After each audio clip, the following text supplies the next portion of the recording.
El hierro frío rozaba su piel arrugada como el susurro final de una vida que se despedía. El olor acre del metal se mezclaba con el sudor que resbalaba por su frente, mientras el sol romano golpeaba implacable sobre la plaza donde tantas almas ya habían encontrado su fin. Sus manos, antaño firmes al sostener pergaminos y al gesticular durante debates filosóficos, ahora temblaban levemente, no de miedo, sino por la cercanía con lo sagrado que sentía crecer en su pecho. El sonido apagado de las multitudes se mezclaba con los gemidos bajos de sus discípulos a su lado, jóvenes cuyos ojos aún brillaban con la misma fe que él había alimentado durante años de enseñanza. El aire denso de Roma llevaba el aroma del incienso quemado de los templos paganos cercanos, una ironía cruel que no escapaba a su percepción aguda. Aun ante todo, su fe no vaciló. Pero, ¿cómo había llegado aquel hombre, que un día fue el filósofo cristiano más respetado del imperio, hasta allí? Como un joven brillante de Flavia Neápolis, en Palestina, se había convertido en el mártir que ahora aguardaba el momento final junto a sus queridos alumnos. ¿Qué caminos tortuosos de la providencia divina habían conducido a Justino, el apologista, hasta esta plaza ensangrentada de Roma, donde la justicia imperial se confundía con la sed de poder de hombres mezquinos ante la eternidad? La historia comenzaba décadas atrás, cuando un joven de ojos vivos y mente inquieta deambulaba por las escuelas filosóficas del mundo helenístico. Justino nació alrededor del año 100 de la era cristiana en una familia pagana acomodada de Flavia Neápolis, la antigua Siquem bíblica, reconstruida por los romanos y bautizada en honor al emperador Vespasiano. Era una ciudad cuyas piedras antiguas susurraban historias de patriarcas y profetas, donde cada viento que soplaba desde las colinas llevaba ecos de revelaciones ancestrales. El joven Justino creció respirando esa atmósfera cargada de misterio, pero su corazón aún estaba cerrado a la verdad que flotaba sobre aquella tierra sagrada. Su cuerpo era frágil, pero su alma ya era eterna. Desde la infancia, Justino mostraba una constitución física delicada, como si toda su energía vital se concentrara en la mente privilegiada que los dioses, o Dios como él llegaría a descubrir, le habían concedido. Sus padres, prósperos comerciantes vinculados a la administración romana, veían en el hijo una promesa de ascenso social a través de la filosofía y la retórica, artes nobles capaces de abrir las puertas de los palacios imperiales.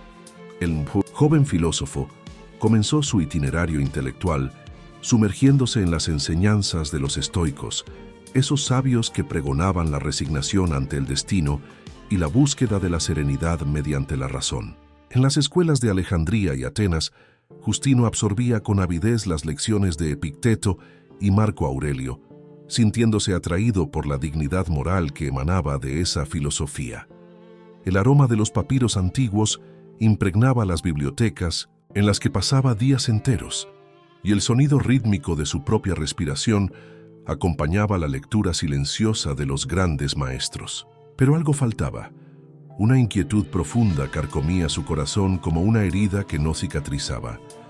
Fue entonces cuando conoció las enseñanzas de Platón, y por un tiempo su espíritu encontró paz en la contemplación de las ideas eternas y en la creencia de que el alma humana era inmortal.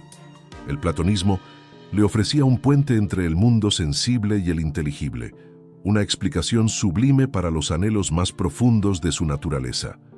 En las academias, rodeado de otros jóvenes, sedientos de sabiduría, Justino experimentaba el éxtasis intelectual de quien se cree cercano a la verdad suprema.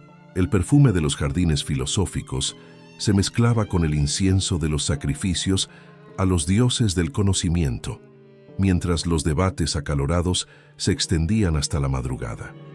Sin embargo, ni siquiera Platón logró saciar completamente su sed de absoluto. Había lagunas en el sistema, preguntas sin respuesta, un vacío que ninguna teoría lograba llenar. Fue en ese estado de inquietud filosófica que Justino encontró a un anciano misterioso. Algunos dicen que junto al mar, otros que en las cercanías de Éfeso, que cambiaría para siempre el curso de su existencia. El encuentro fue fortuito. como todos los encuentros de corte providencial. Justino caminaba absorto en sus pensamientos cuando el anciano se le acercó, iniciando una conversación que duraría horas y cuyos ecos repercutirían por toda la eternidad. El viejo tenía en los ojos una luz diferente, una serenidad que no era producto de la filosofía humana, sino de algo mucho más profundo y misterioso. Su voz, aunque temblorosa por la edad, portaba una autoridad que Justino jamás había percibido en los grandes maestros de las escuelas. ¿Conoces a los profetas?, preguntó el anciano. Y esa simple cuestión hizo temblar los cimientos de todo aquello en que Justino creía. El joven filósofo sabía de la existencia de los escritos hebreos, pero nunca les había prestado atención, considerándolos supersticiones de un pueblo bárbaro. Pero el anciano hablaba de esos textos con una reverencia que despertó su curiosidad filosófica. Estos hombres fueron más antiguos que todos los considerados filósofos y fueron bendecidos, justos y amados por Dios. Hablaron inspirados por el Espíritu Divino y predijeron acontecimientos futuros que ahora están cumpliéndose. El perfume de la verdad comenzaba a emanar de esas palabras como incienso sagrado. Justino sintió algo moverse en su interior, una conmoción que no era meramente intelectual, sino que llegaba a lo más íntimo de su ser. El anciano continuó hablando de un hombre llamado Jesús, un judío que había vivido unas décadas antes y que, según los testigos, había resucitado de entre los muertos. Al principio, eso le pareció absurdo a la mente erudita de Justino, pero había algo en la manera en que el anciano narraba esos eventos que lo obligó a investigar más a fondo. Siguieron meses de estudios intensos. Justino se sumergió en los evangelios y en las cartas de los apóstoles con la misma sed intelectual que antes lo llevaba a los tratados platónicos. Pero esta vez era distinto. Aquello que el mundo había intentado borrar se volvía eterno. Las palabras de los evangelistas no eran solo filosofía, sino testimonio vivo de hechos que habían sacudido los cimientos de la historia. La resurrección de Cristo no era una teoría abstracta, sino una realidad histórica, atestiguada por hombres que habían entregado sus vidas por esa verdad. La conversión no fue súbita, sino gradual, como el amanecer que disipa lentamente las sombras de la noche. Justino empezó a percibir que toda la filosofía griega, por más sublime que fuera, era solo una preparación para la revelación cristiana. Platón había intuido la inmortalidad del alma, pero Cristo la había demostrado. Los estoicos pregonaban la resignación, pero Cristo ofrecía la esperanza de la resurrección. Hacia el año 130, a los 30 años de edad, Justino abrazó definitivamente la fe cristiana, sin abandonar su formación filosófica, sino poniéndola al servicio de la verdad revelada. Su conversión trajo cambios profundos a su vida. El joven de constitución frágil, que antes se contentaba con especulaciones teóricas, se convirtió en un ardoroso defensor de la fe cristiana. Se estableció en Roma, la capital del mundo, donde abrió una escuela filosófica dedicada a la enseñanza del cristianismo. Era una época peligrosa para ser cristiano. El emperador Adriano había prohibido los cultos cristianos, y más tarde Antonino Pío mantendría la misma política restrictiva. Pero Justino no se intimidaba. Su cuerpo era frágil, pero su alma ya era eterna. La escuela de Justino en Roma se convirtió en un faro de esperanza para jóvenes cristianos ansiosos de conocimiento. Ubicada en una de las zonas más concurridas de la ciudad, cerca del Foro Romano, atraía estudiantes de todo el imperio. El ambiente era sencillo, pero impregnado de una atmósfera única. El olor a pergaminos se mezclaba con el aroma del aceite de las lámparas que iluminaban las sesiones nocturnas de estudio. El sonido de las lecturas en voz alta retumbaba en las paredes de piedra, mientras los discípulos absorbían no solo conocimiento, sino una forma completamente nueva de ver el mundo y la existencia humana. Justino desarrolló un método pedagógico revolucionario. A diferencia de los filósofos paganos que se limitaban a la especulación abstracta, él enseñaba que la verdad se había encarnado en Jesucristo y que, por lo tanto, la filosofía cristiana no era solo teoría, sino vida vivida. Sus alumnos aprendían que ser cristiano no solo significaba conocer la verdad, sino encarnarla, convertirse en testigos vivos del amor divino. El maestro tenía el don de hacer entender a sus discípulos que cada uno de ellos estaba llamado no solo a conocer a Cristo, sino a configurarse con Él, incluso en el sufrimiento.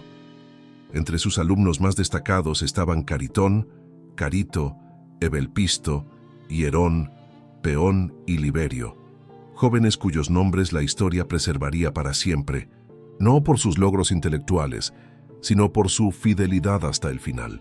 Venían de diferentes orígenes sociales. Algunos eran hijos de familias acomodadas, otros eran esclavos liberados que habían hallado en la fe cristiana una dignidad que el mundo romano les negaba.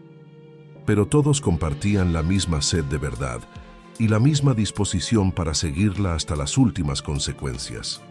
La enseñanza de Justino no se limitaba a cuestiones teológicas. Él comprendía que el cristianismo tenía implicaciones políticas y sociales revolucionarias en una sociedad construida sobre la esclavitud y la adoración a los dioses del Estado. Sus clases abordaban cuestiones prácticas: cómo vivir la caridad cristiana en una sociedad desigual, cómo mantener la pureza moral en un ambiente de corrupción generalizada, cómo ser leal al emperador sin comprometer la fidelidad a Cristo, el verdadero Rey. Esas preguntas no eran meramente académicas. Roma bullía de tensiones religiosas y políticas. El emperador era considerado divino, y la negativa de los cristianos a participar en los cultos imperiales se veía como una traición al Estado. Además, crecía la hostilidad de los filósofos paganos, que contemplaban al cristianismo como una amenaza a su influencia intelectual. Justino sabía que caminaba sobre terreno peligroso, pero su conciencia no le permitía quedarse en silencio ante la verdad. Fue en este contexto que comenzó a escribir sus famosas apologías, obras destinadas a defender el cristianismo ante las autoridades imperiales y la opinión pública romana. La primera apología, dirigida al emperador Antonino Pío, era un documento extraordinario de coraje intelectual y fe inquebrantable. En ella, Justino argumentaba que los cristianos eran los mejores ciudadanos del imperio, pues su moral elevada los hacía más confiables que los paganos. Además, demostraba que el cristianismo no era una superstición bárbara, sino el cumplimiento de todas las aspiraciones más nobles de la filosofía griega. La segunda apología fue aún más audaz. Escrita tras la ejecución injusta de algunos cristianos en Roma, denunciaba abiertamente la corrupción y la injusticia del sistema judicial romano. Justino no vaciló en enfrentar al propio emperador, recordándole que habría un juicio final, donde todos, incluidos los poderosos, rendirían cuentas de sus actos. Era un documento incendiario que sellaría su destino. Pero Justino no se conformaba con escribir. Sentía que estaba llamado a un apostolado más directo y peligroso: el debate público con los opositores de la fe. Así fue como libró su famoso diálogo con el filósofo judío Trifón, una discusión que duró 2 días y que Justino luego registró en una obra que se convertiría en un clásico de la literatura cristiana primitiva. En ese diálogo demostraba cómo Jesús Cristo era el cumplimiento de todas las profecías mesiánicas del Antiguo Testamento, usando un método exegético que influiría en generaciones de teólogos. El debate con Trifón reveló un rasgo fundamental de la personalidad de Justino: su capacidad para dialogar respetuosamente con adversarios intelectuales, manteniendo al mismo tiempo una firmeza inquebrantable en sus convicciones. No era un fanático ciego, sino un hombre que había llegado a la fe mediante la razón y que podía defender sus posiciones con argumentos sólidos. Esta actitud le granjeaba simpatizantes, pero también creaba enemigos poderosos. Entre esos enemigos estaba Crescencio, un filósofo cínico que se había convertido en uno de los principales adversarios públicos del cristianismo en Roma. Crescencio era un hombre de gran elocuencia e influencia política, conocido por su vida disoluta y por sus ataques virulentos contra la moral cristiana. Veía en Justino no solo a un adversario intelectual, sino a una amenaza personal, pues la vida ejemplar del apologista cristiano exponía la hipocresía de su propia existencia. El enfrentamiento entre ambos era inevitable. Tuvo lugar en una de las plazas públicas de Roma, ante una multitud curiosa que incluía senadores, comerciantes, esclavos y extranjeros. El debate duró horas, con Crescencio atacando al cristianismo como una filosofía para débiles e ilusos, mientras Justino respondía con serenidad y argumentos fundamentados. Aún ante todo, su fe no vaciló. La derrota intelectual de Crescencio fue evidente para todos los presentes. Incapaz de refutar los argumentos de Justino, el filósofo cínico recurrió a ataques personales y finalmente a amenazas veladas. Pero Justino no se intimidó. «La verdad no teme la luz», dijo calmadamente, «y quien la posee no necesita más recurso que ella misma para defenderla». Esa humillación pública selló el destino de Justino. Crescencio, consumido por la ira y el deseo de venganza, comenzó a tramar una conspiración para eliminar a su rival. Sabía que enfrentarlo nuevamente en el terreno intelectual sería inútil. Era preciso usar otros medios. Comenzó entonces a difundir rumores sobre las actividades subversivas de la escuela cristiana, sugiriendo a las autoridades que allí se fraguaban conspiraciones contra el Estado. La situación se agravó cuando llegó al poder el emperador Marco Aurelio, paradójicamente uno de los mayores filósofos que haya ocupado el trono romano. Marco Aurelio era un estoico convencido, un hombre de alta moralidad personal, pero que veía en el cristianismo una amenaza a la estabilidad del imperio. Su filosofía pregonaba la aceptación resignada del destino y la sumisión total al Estado, conceptos incompatibles con la esperanza cristiana en la resurrección y con la primacía de la conciencia sobre las leyes humanas. Bajo Marco Aurelio, las persecuciones contra los cristianos se intensificaron.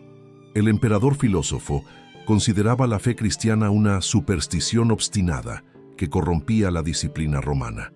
No entendía cómo hombres racionales podían creer en la resurrección de los muertos o cómo podían preferir la muerte a simplemente quemar incienso ante las estatuas imperiales.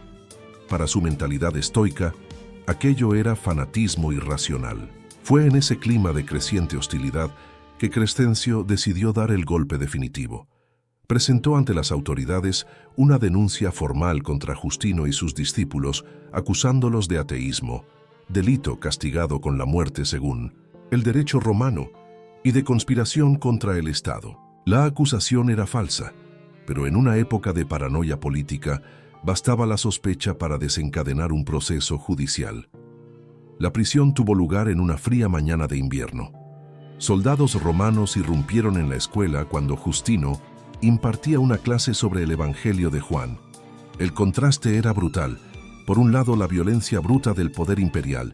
Por otro, la serenidad de hombres que meditaban sobre el amor divino. Los soldados esperaban resistencia, gritos, intentos de fuga. Encontraron solo una dignidad tranquila que los desconcertó. Justino miró a sus discípulos y vio en los ojos de cada uno la misma determinación que sentía en su propio corazón.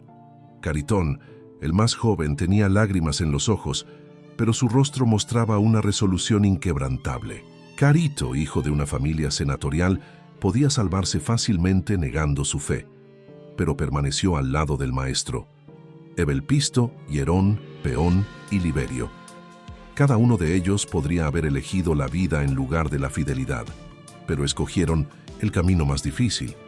El juicio fue una farsa judicial presidida por el prefecto urbano Rústico, un hombre de reputación íntegra en cuestiones administrativas, pero completamente ciego ante la dimensión espiritual del caso que tenía delante. Rústico era amigo personal de Marco Aurelio y compartía su visión estoica del mundo. Para él, la religión debía subordinarse al Estado, y cualquier resistencia a esa subordinación era una forma de traición. El interrogatorio comenzó con preguntas aparentemente inocentes sobre la doctrina cristiana. Rústico quería que Justino se expusiera, que revelara los aspectos más absurdos de su fe para justificar la condena. Pero el apologista respondió con una claridad y dignidad que impresionaron hasta a sus adversarios. Explicó la doctrina de la Trinidad, la encarnación del Verbo, la resurrección de los muertos, temas que podían sonar extraños a los oídos, paganos, pero que Justino presentó con una lógica interna impecable. ¿Dónde os reunís?, preguntó Rústico, esperando descubrir alguna actividad conspirativa. Donde cada uno puede y quiere, respondió Justino serenamente. ¿Piensas que todos nos reunimos en el mismo lugar? No es así. El Dios de los cristianos no está circunscrito a un sitio, sino que siendo invisible, llena el cielo y la tierra, y en toda parte es adorado y glorificado por los fieles. La respuesta reveló la universalidad de la fe cristiana, un concepto revolucionario en una sociedad que asociaba cada religión a un pueblo o territorio específico. Para los romanos, los dioses eran nacionales. Para los cristianos, Dios era el Padre de toda la humanidad. Esa universalidad se veía como una amenaza a la identidad cultural del imperio. El interrogatorio prosiguió con preguntas cada vez más directas. Rústico quería que Justino renegara de su fe públicamente, ofreciéndole a cambio no solo la vida, sino honores y riquezas. El prefecto no comprendía cómo un hombre culto podía preferir la muerte a un simple trámite ritual. «Sacrifica a los dioses y obedece al emperador», insistía. La respuesta de Justino resonó a través de los siglos. Ningún hombre sensato abandona la piedad por la impiedad. En esas pocas palabras se hallaba toda su filosofía de vida. Para él, ser cristiano no era una opinión que se pudiera cambiar según las circunstancias, sino la propia esencia de su identidad. Renegar de Cristo sería renegar de sí mismo, elegir las tinieblas habiendo conocido la luz. Los discípulos fueron interrogados uno por uno, y cada uno de ellos dio testimonio de su fe con la misma serenidad del Maestro. Caritón, preguntado sobre sus padres, respondió: «Nuestro verdadero Padre es Cristo, y nuestra Madre es nuestra fe en Él». Carito, presionado por la idea de su familia y de las riquezas que perdería, replicó: «Lo que el mundo considera valioso es perecedero. Lo que hacemos por amor a Cristo es eterno». Rústico hizo un último intento, apelando a la razón práctica. «Si os flagelan y decapitan, ¿creéis que subiréis al cielo?». La pregunta reveló la incomprensión fundamental del magistrado pagano. Para él, la muerte era el fin absoluto, y cualquier especulación sobre el más allá era pura fantasía. Justino respondió con una convicción que trascendía toda duda: «No creo, sé, y de esa certeza nada me puede apartar». Esa respuesta selló el destino de todos. Rústico, irritado por lo que consideraba obstinación irracional, pronunció la sentencia: «Aquellos que no quisieron sacrificar a los dioses ni obedecer la orden del emperador, sean azotados y conducidos para sufrir la pena capital según las leyes». El camino hasta el lugar de la ejecución fue una procesión de testimonio. Las calles de Roma, normalmente ruidosas y bulliciosas, parecían suspender su agitación para contemplar aquel cortejo inusual. Justino caminaba al frente, seguido por sus 6 discípulos, todos con las manos atadas pero con el rostro sereno. No había lágrimas, lamentaciones ni pedidos de clemencia, solo una dignidad trascendente que impresionaba incluso a los soldados encargados de la ejecución. El pueblo que se agolpaba en las calles reaccionaba de diversas maneras. Algunos gritaban insultos contra los ateos que despreciaban a los dioses de Roma. Otros, conmovidos por la serenidad de aquellos hombres que marchaban hacia la muerte como si fuesen a una fiesta, empezaban a cuestionar sus propias convicciones. Entre los espectadores había cristianos disfrazados que, al ver el testimonio de sus hermanos en la fe, sentían crecer en sus corazones un coraje que no sabían poseer.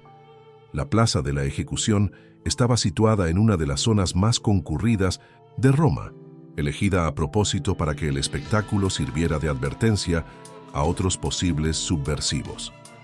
El lugar exudaba un olor acre de sangre vieja, mezclado con el perfume de los sacrificios paganos ofrecidos en los templos cercanos. El rugido de la multitud se unía al ruido metálico de las armas de los soldados y a los gritos de los vendedores ambulantes que aprovechaban la aglomeración para ofrecer sus mercaderías.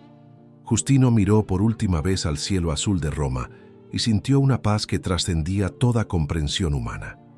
Su cuerpo estaba exhausto por los maltratos en prisión, su espalda dolía por los azotes recibidos, pero su alma nunca había sido tan libre. Sabía que vivía el momento supremo de su existencia, aquel para el cual toda su vida había sido preparación.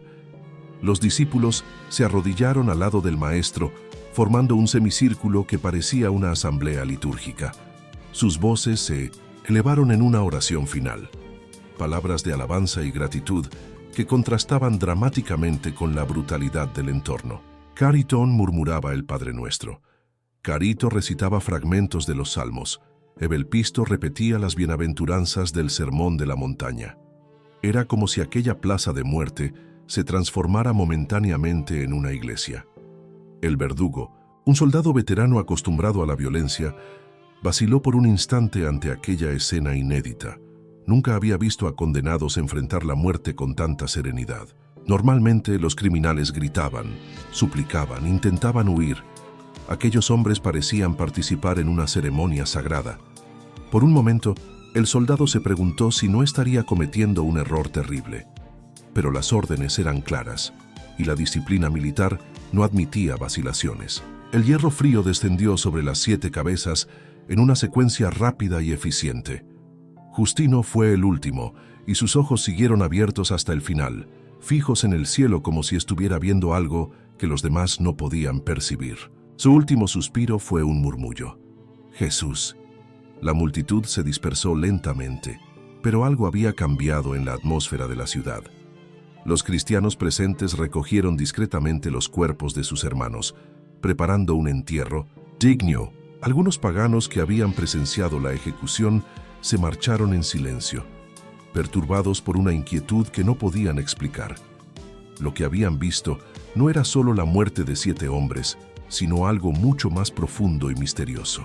Crescencio, el filósofo que había orquestado la persecución, creyó que su venganza había tenido éxito, pero descubrió que la victoria tenía un sabor amargo. La muerte de Justino no había silenciado sus ideas. Por el contrario, había convertido al apologista en un símbolo aún más poderoso. Sus obras continuaron circulando clandestinamente. Sus palabras se repetían con creciente reverencia, y su escuela, lejos de desaparecer, se multiplicó en otras instituciones esparcidas por el imperio. El emperador Marco Aurelio, al enterarse de la ejecución, sintió una inquietud que no podía explicar.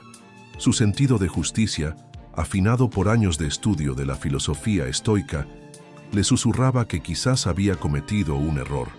Aquellos hombres no parecían criminales comunes y su muerte no había traído la paz que esperaba.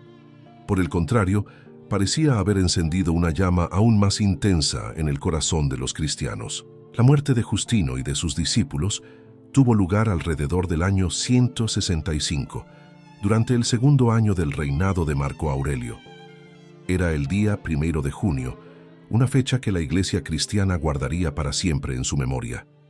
Lo que los ejecutores no sabían era que estaban presenciando no el fin de una historia, sino el comienzo de una leyenda que atravesaría los siglos. Los escritos de Justino, preservados por los cristianos con veneración casi supersticiosa, se convirtieron en textos fundamentales de la teología cristiana primitiva. Sus apologías fueron leídas y estudiadas por generaciones de pensadores cristianos, que en ellas hallaban no solo argumentos racionales para la fe, sino un ejemplo luminoso de coraje intelectual. Su diálogo con Trifón influyó profundamente en el desarrollo de la exégesis bíblica y de la teología del Antiguo Testamento. Pero quizá el legado más importante de Justino fue su demostración de que el cristianismo no era una religión para iletrados y marginados, como afirmaban sus adversarios. Él probó que era posible ser simultáneamente un gran filósofo y un cristiano fervoroso, que la fe no era enemiga de la razón, sino su expresión más elevada. Aquello que el mundo intentó borrar se volvió eterno. Siglos después, cuando el cristianismo se convirtió en la religión oficial del Imperio Romano, la figura de Justino adquirió dimensiones aún mayores. Fue canonizado por la Iglesia y pasó a ser venerado como uno de los grandes doctores de la fe. Su fiesta litúrgica, celebrada el día de su muerte, se convirtió en ocasión para reflexiones profundas sobre la relación entre fe y razón, entre la verdad cristiana y la cultura secular. Los historiadores modernos reconocen en Justino a uno de los primeros grandes intelectuales cristianos, un hombre que logró articular una síntesis coherente entre la revelación bíblica y la filosofía griega. Su obra representa un momento crucial en la historia del pensamiento occidental, el instante en que el cristianismo dejó de ser visto como una secta judía marginal y pasó a ser reconocido como una propuesta intelectual seria y consistente. Pero más allá de su importancia histórica y teológica, la figura de Justino continúa fascinando por su radicalidad existencial. Fue un hombre que llevó sus convicciones hasta las últimas consecuencias, que prefirió la muerte a la traición de sus principios. En una época como la nuestra, marcada por el relativismo y la fluidez de los valores, el ejemplo de Justino resuena como un desafío provocativo. ¿Aún existe algo por lo cual valga la pena morir? La respuesta de Justino, que resuena a través de los siglos, es inequívoca. Sí, existe. La verdad vale más que la vida, porque es ella la que da sentido a la existencia. El amor vale más que la seguridad, porque es Él quien torna la vida humana digna de ser vivida. Dios vale más que el mundo, porque es Él quien otorga al mundo su verdadero significado. Ese fue el supremo paradoja de la vida de Justino. Perdiendo la vida, la encontró. Siendo derrotado, venció. Siendo silenciado, habló más alto que nunca. Su muerte no fue el fin de su influencia, sino el comienzo de su verdadera misión. Como una semilla que debe morir para dar fruto, Justino tuvo que desaparecer físicamente para poder florecer espiritualmente. El lugar de su ejecución, que pretendía ser un símbolo de terror para los cristianos, se convirtió en sitio de peregrinación. Las piedras manchadas con su sangre fueron veneradas como reliquias sagradas. La plaza que presenció su humillación se transformó en símbolo de triunfo. El poder imperial, que creyó haber eliminado una amenaza, descubrió que había creado un mártir cuyo testimonio sería mucho más poderoso que su propia vida. Y así, paradójicamente, la muerte de Justino se convirtió en su mayor victoria. El filósofo que dedicó su vida a demostrar la compatibilidad entre fe y razón, probó con su martirio que existe una lógica superior a la lógica humana, una sabiduría que trasciende la sabiduría del mundo. Sus discípulos, muertos a su lado, se convirtieron en emblemas de la fidelidad absoluta a la verdad. Caritón, Carito, Evelpisto, Hierón, Peón y Liberio, nombres que podrían haberse perdido en la oscuridad de la historia, fueron preservados para la eternidad porque eligieron el camino más difícil. Demostraron que la juventud, cuando es tocada por la verdad, es capaz de gestos heroicos. La ironía del destino quiso que Marco Aurelio, el emperador filósofo que ordenó la muerte de Justino, pasara a la historia como uno de los grandes pensadores de la humanidad.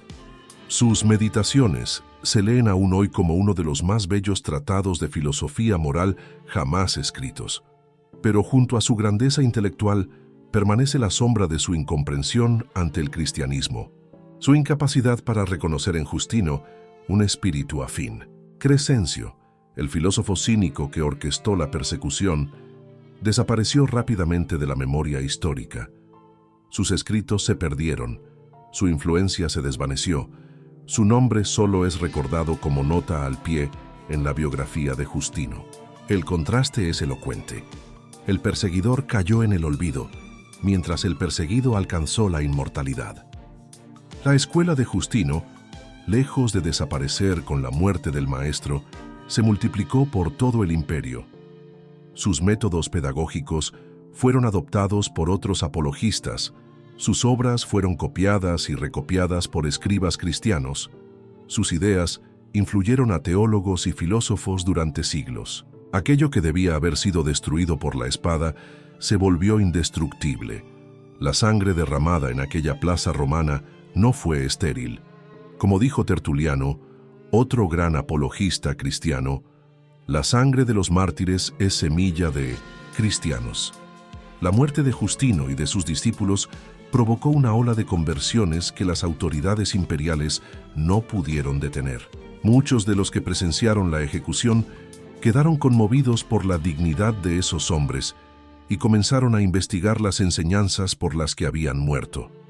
Entre esos conversos estuvo Tatiano, quien había sido discípulo de Justino y que, tras la muerte del maestro, se convirtió en uno de los principales defensores del cristianismo. Su obra Discurso a los griegos retomó y desarrolló los temas centrales de la apologética justiniana, demostrando que la escuela no había muerto con su fundador. Otro discípulo ilustre fue Ireneo de León, que aunque no conoció personalmente a Justino, fue profundamente influenciado por sus escritos. Ireneo desarrolló una teología sistemática que debe mucho a los aportes del mártir de Roma, especialmente en lo relativo a la relación entre el Antiguo y el Nuevo Testamento y a la refutación de las herejías gnósticas. La influencia de Justino se extendió también a la liturgia cristiana primitiva. Sus detalladas descripciones de la celebración eucarística, contenidas en la primera apología, constituyen uno de los testimonios más antiguos sobre la misa cristiana. Muestran que, ya en el siglo II, la celebración eucarística tenía una estructura básica que perdura hasta hoy: lecturas bíblicas, homilía, oración sobre los dones y comunión.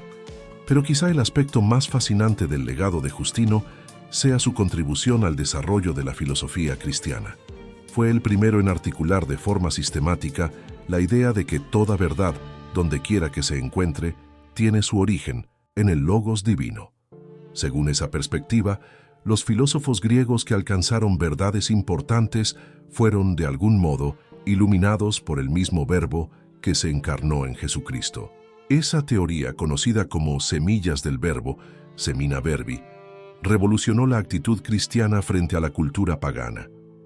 En lugar de rechazarla como diabólica, los cristianos comenzaron a reconocer en ella elementos de verdad que podían integrarse en una síntesis superior. Esa apertura intelectual fue fundamental para el desarrollo de la civilización cristiana occidental.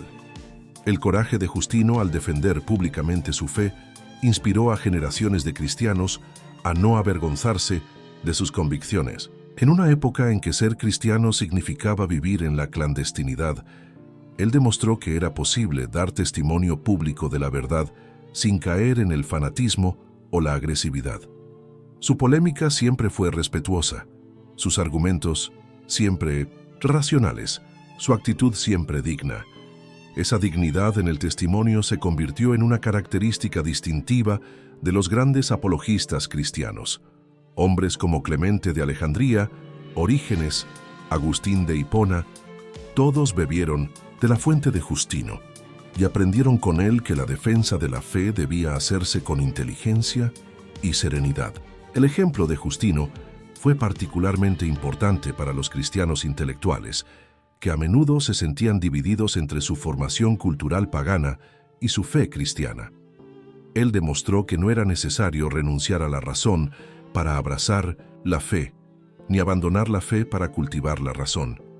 Al contrario, fe y razón podían avanzar juntas en una síntesis armoniosa y fecunda. Esa síntesis justiniana tuvo repercusiones enormes en la historia del pensamiento occidental. Preparó el terreno para el desarrollo de la filosofía escolástica medieval. Influenció el renacimiento cristiano, inspiró a los grandes teólogos reformadores y contrarreformadores. Hasta hoy, cuando la Iglesia Católica habla de la armonía entre fe y razón, está haciendo eco de intuiciones que remontan a Justino. La muerte del mártir romano tuvo también consecuencias políticas importantes. Demostró a los emperadores que la persecución violenta no era eficaz para erradicar el cristianismo. Al contrario, cada ejecución creaba nuevos símbolos de resistencia y fortalecía la determinación de los cristianos sobrevivientes. Esa constatación llevó a algunos emperadores posteriores a experimentar estrategias más sutiles de control, pero la lección más profunda de la vida y muerte de Justino trasciende lo histórico y lo teológico. Nos habla sobre la naturaleza de la verdad y sobre las exigencias que impone a quienes la descubren. Justino comprendió que la verdad no es una posesión privada, sino un don que debe compartirse. Sabía que conocer la verdad significa asumir la responsabilidad de testimoniarla, costara lo que costara. Esa radicalidad en el testimonio de la verdad era, paradójicamente, fruto de una hondísima humildad intelectual. Justino no se consideraba dueño de la verdad, sino su servidor. Sabía que la verdad era mayor que él y que su misión consistía simplemente en señalarla a los demás. Aún ante todo, su fe no vaciló porque no se basaba en sus propias certezas, sino en la fidelidad de Dios. La humildad de Justino se manifestaba también en su actitud hacia los adversarios. Nunca los trató como enemigos personales, sino como personas que aún no habían descubierto la verdad. Sus debates eran intensos, pero nunca personales. Atacaba las ideas, pero respetaba a las personas. Esa distinción, aparentemente simple, revela una madurez espiritual extraordinaria. El testimonio de Justino sigue siendo relevante para nuestro tiempo, porque vivimos en una época de gran confusión intelectual y moral. Como él, estamos llamados a distinguir entre verdad y opinión, entre principios y convenciones, entre lo esencial y lo accesorio. Como él, somos desafiados a ofrecer razón de nuestra esperanza en un mundo escéptico y relativista. Pero quizá la lección más vigente de Justino sea su demostración de que es posible mantener convicciones firmes sin caer en la intolerancia. Él estaba absolutamente seguro de sus verdades, pero nunca intentó imponerlas por la fuerza. Prefería convencer antes que vencer, persuadir antes que dominar. Su arma era la palabra, no la espada. Su método era el diálogo, no la coacción.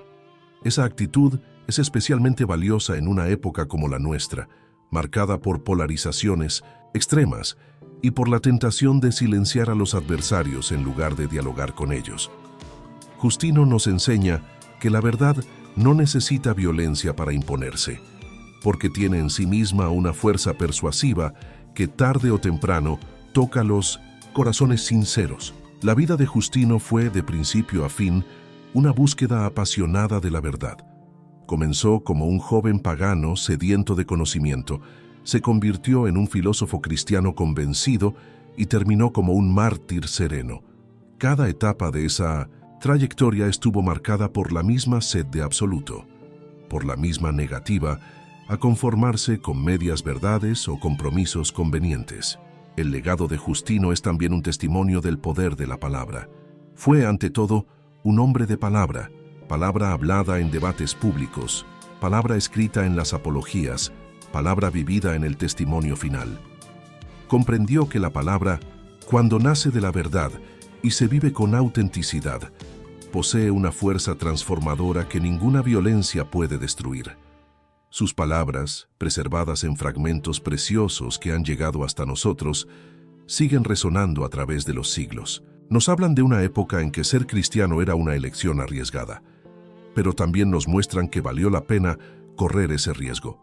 Nos transmiten la convicción de un hombre que descubrió el sentido de la existencia y que no se cansó de compartir ese hallazgo. La figura de Justino perdura como un faro para todos aquellos que buscan conciliar fe y razón, tradición e innovación, fidelidad y apertura.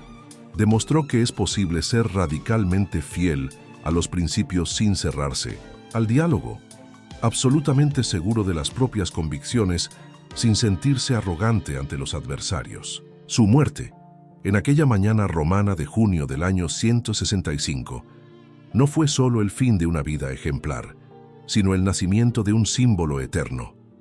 La sangre derramada en aquella plaza se transformó en semilla de una civilización. El testimonio de aquellos 7 hombres se convirtió en fundamento de una cultura.